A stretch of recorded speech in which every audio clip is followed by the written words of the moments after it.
ilikuwa around saa 8 usiku, wakati marisasi yalisikika upande wa Vegas Club.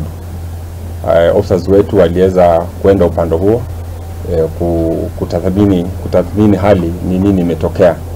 Kufika hapo ndo wakapata officer wetu mmoja akiwa amepiga marisasi na watu 4 walikuwa wamepigwa risasi. Mmoja alikimbizwa kwa hospitali. One waiter by the name Ann was rushed immediately to the hospital and pronounced dead on arrival. 3 were injured and 2 are in fair condition, stable condition. 1 is in critical condition. We have been informed that the one by the name Laura is the owner of the bar. That is the only lady who is in critical condition.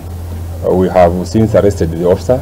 He's in police custody at Kaptembwa police station, and will be arraigned in court as soon as possible.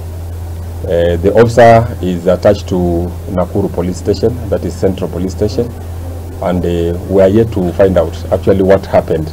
But preliminary, what we have gathered, it was an argument on a bill that the officer was supposed to settle. We are told that the officer was supposed to pay a bill of 13,000. So conflicting stories is that the officer had already paid cash of 13,000 shillings, and then the waiter wanted him to pay again. So in that situation, an argument ensued, and that is I think what prompted the officer to use his gun. We have taken necessary action because actually he was supposed to be on duty, but even before that we had also booked him for failing to be actively on duty.